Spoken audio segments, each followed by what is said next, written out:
Hello, स्वागत है आपका जूस पर। आज हम पढ़ने जा रहे हैं जलोढ़ मृदा के बारे में, जिसे इंग्लिश के अंदर जो है एलुवियल सॉइल के नाम से जाना जाता है। तो चलिए वीडियो को शुरू करते हैं। तो जलोढ़ मृदा एलुवियल सॉइल, यह मृदा हिमालय नदी के 3 महत्वपूर्ण नदी तंत्र गंगा, सिंधु, ब्रह्मपुत्र द्वारा लाए गए निक्षेपों से निर्मित हुई है। तो ये जो मृदा है, ये हमारी जलोढ़ मृदा, ये जो है 3 महत्वपूर्ण नदी तंत्र जो है हमारे गंगा, सिंधु और ब्रह्मपुत्र, उसके द्वारा लाए गए निक्षेपों से निर्मित हुई है। अब ये निक्षेप क्या है? निक्षेप का मतलब होता है छोड़ना, फेंकना। तो ये जो हमारी ये जो जलोढ़ मृदा है, ये जो है सिंधु, गंगा और ब्रह्मपुत्र द्वारा लाए गए निक्षेपों से निर्मित हुई है। अब ये नदी तंत्र क्या है, एक बार ये भी देख लेते हैं। देखिए, जब एक मुख्य नदी और उसकी सहायक नदियां एक निश्चित दिशा में बहती हुई जाती हैं तो एक तंत्र का निर्माण करती हैं, जिसे हम जो है कह सकते हैं नदी तंत्र। जैसे कि यहाँ पर हमारी ये जो सिंधु नदी है, ये जो बह रही है और ये अरब सागर के अंदर मिल रही है, और इसकी कई सारी सहायक नदियाँ हैं। जैसे कि अगर हम बात करें झेलम नदी की, चेनाब नदी की, उसके बाद आ जाती है हमारी जो है रवि, उसके बाद हमारी आ जाती है व्यास, और उसके बाद आ जाती है हमारी सतलुज। तो ये जो सहायक नदियां हैं, ये जो है सिंधु नदी में गिरती हैं, और सिंधु नदी जो है ये जो है इस जल को फिर आगे को बढ़ाकर ले जाती है एक निश्चित दिशा में, और जो है अरब सागर के अंदर मिल जाती है। तो इस तरह के तंत्र को जो है हम नदी तंत्र के नाम से जानते हैं। तो ये जो जलोढ़ मृदा है हमारी, ये सिंधु, ब्रह्मपुत्र और जो है हमारी गंगा के द्वारा तंत्र द्वारा लाए गए निक्षेपों से निर्मित हुई है।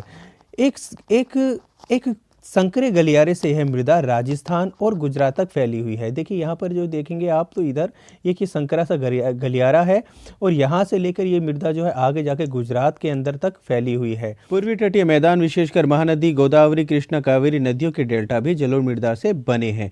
तो ये देखिए, ये जो हमारी नदियाँ हैं, जैसे कि ये हमारी जो है महानदी है, ये हमारी जो है गोदावरी नदी है, ये हमारी जो है कृष्णा नदी है, और ये जो हमारी जो है ये कावेरी जो नदी है, इनकी ये जो डेल्टा प्रदेश हैं, ये जो डेल्टा क्षेत्र हैं, ये भी हमारे जलोढ़ मृदा से बने हुए हैं। इसमें रेत, सिल्ट और हमारे जो है मृतिका के विभिन्न अनुपात पाए जाते हैं। अब ये देखिए, रेत, सिल्ट और मृतिका है क्या? मृदा को कणों के आधार पर रेत, सिल्ट और मृतिका में बांटा गया। ये देखिए, मिट्टी के जो कण हैं, अगर जो ज़्यादा मोटे होंगे तो हम उसको कह देंगे कि ये रेत है, और उसके अंदर उससे छोटे कण होंगे तो हम उसको कह देंगे कि ये सिल्ट है, और उससे भी बहुत ही बारीक जो कण होते हैं उनको हम मृतिका कहते हैं। तो इसके अंदर, इस जलोढ़ मृदा के अंदर जो है रेत, सिल्ट और मृतिका के विभिन्न अनुपात पाए जाते हैं। मतलब कि इसके अंदर जो है मिट्टी के अलग अलग जगह पर अलग अलग जो है कणों का आकार होता है। नदियों के मुहाने से घाटी में ऊपर की ओर मृदा के कणों का आकार बढ़ जाता है। नदी घाटी के ऊपरी भाग में मोटे कणों की मृदा पाई जाती है, एवं ऐसी मृदा पर्वत की तलहटी पर बने मैदानों जैसे चोत क्षेत्र और तराई में आमतौर पर पाई जाती है। तो देखिए, जब ये जो नदी है हमारी बह रही है, मान लीजिए कि ये हमारी गंगा नदी बह रही है, तो इसके अंदर जब हम जो है इसके मुहाने से ऊपर की ओर घाटी की तरफ जाएंगे तो यहाँ पर जो है इसके जो है कणों का आकार, इस मृदा के कणों का आकार जो है मोटा होता चला जाता है। और ये जो मोटे कणों की मृदा जो है, ये पर्वतीय क्षेत्र के अंदर जो है ज़्यादा देखने को मिलती है। जो पर्वतीय क्षेत्र के अंदर छोटे छोटे मैदान होते हैं, जिनको विभिन्न नाम से जाना जाता है, जैसे कि चोत क्षेत्र, द्वार हैं, तराई, इनके अंदर जो है मोटे कणों की मृदा जो है जलोढ़ मृदा देखने को मिलती है। और जब नीचे चले जाते हैं, हम नीचे ज़्यादा जाते रहते हैं, तो इनके इसी मृदा का जो कणों का जो आकार है वो छोटा होता चला जाता है। आयु के आधार पर जलोढ़ मृदा 2 प्रकार की होती हैं, खादर व बांगर। खादर नई जलोढ़ मृदा को कहा जाता है, जबकि बांगर पुरानी जलोढ़ मृदा को कहा जाता है। देखिए, आयु के आधार पर इस जलोढ़ मृदा को 2 भागों में बांटा गया है। एक का नाम जो है एक का नाम है खादर और दूसरी का नाम है बांगर। ये जो खादर जो मिट्टी है, ये जो है नई जलोढ़ मृदा है, और जो बांगर जो है ये पुरानी जलोढ़ मृदा है। अब ये खादर जो मृदा है, इसका निर्माण जो है नदी के तटीय क्षेत्र में होता है। ये जो हमारे नदी है, इसके जो तटीय क्षेत्र के अंदर जो है हमारी जो है खादर मृदा पाई जाती है। इसका कारण ये है कि ये जो नदी का ये जो तटीय क्षेत्र होता है, यहाँ पर जो है बाढ़, सूखा या कई अन्य कारणों से जो है ये जो गाद है, इसका निक्षेप हो जाता है इस क्षेत्र के अंदर, और जो है ये जो खादर मृदा है ये बांगर मृदा की तुलना में जो है ज़्यादा उपजाऊ भी है।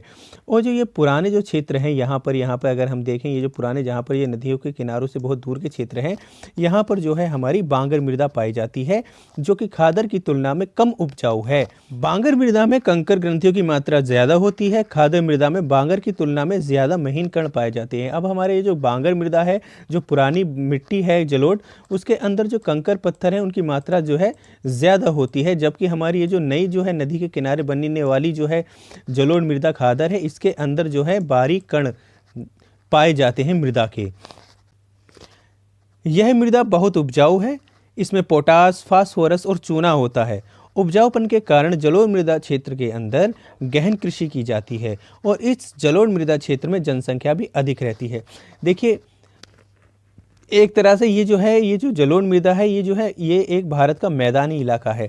इस मैदानी इलाके के अंदर जो जलोढ़ मृदा से निर्मित हुआ है, इसके अंदर जनसंख्या बहुत ज़्यादा रहती है और यहाँ पर गहन कृषि की जाती है। अब ये गहन कृषि क्या है? देखिए, गहन कृषि उस कृषि को कहा जाता है जहाँ पर जनसंख्या का दबाव अधिक रहता है, खेतों का आकार छोटा रहता है और इन छोटे छोटे खेतों के अंदर जो है किसान जो है कृषि करते हैं, जिसको हम गहन कृषि के नाम से जानते हैं। जहाँ वर्षा नहीं होती अर्थात सूखे क्षेत्र में क्षारीयता जलोढ़ मृदा में पाई जाती है। अर्थात कहने का मतलब ये है कि जहाँ पर ये जो हमारी बांगर मृदा है और जहाँ पर जो है ज़्यादातर इसके अंदर जो है ये क्षारीय रहती है। क्यों? क्योंकि ये जो है नदी तट से दूर रहती है और इसके अंदर यहाँ पर जो है इस क्षेत्र के अंदर जो है बारिश भी बहुत कम होती है। अब जब बारिश होगी तो क्षारीयता जो है इस पानी के साथ घुलकर जो है बह जाती है, लेकिन जब बारिश नहीं होती, पानी को जो है निकासी नहीं मिलती है जाने की, तो उन क्षेत्रों के अंदर क्षारीयता आ जाती है। क्षारीयता को दूर करने के लिए इसमें जिप्सम का प्रयोग करके भी सिंचाई द्वारा इसका उपजाऊपन बढ़ाया जा सकता है। अब इसकी क्षारीयता जब जलोढ़ मृदा के अंदर आ जाती है तो इसको जो है हम जिप्सम का प्रयोग करके जो है इसकी क्षारीयता को दूर कर देंगे और जो है दूर कर सकते हैं और इसके अंदर जो है हम जो है उचित सिंचाई के द्वारा भी जो है इसकी जो है हम उपजाऊपन को बढ़ा सकते हैं। जैसा कि आप सभी लोग जानते हैं कि ये भारत की सबसे ज़्यादा उपजाऊ मृदा है और इस मृदा के अंदर भिन्न तरह की खेती की जाती है। इसमें जो मुख्य खेती की जाती है हमारी, वो की जाती है गन्ने की, चावल की, आलू, गेहूँ, जौ एवं दलहन व तिलहन की खेती इस क्षेत्र के अंदर जलोढ़ मृदा क्षेत्र के अंदर की जाती है। तो आशा है आप जलोढ़ मृदा के बारे में समझ गए होंगे। वीडियो पसंद आए तो उसको लाइक कर दीजिए और हमारे चैनल को कर दीजिए सब्सक्राइब। वीडियो देखने के लिए धन्यवाद।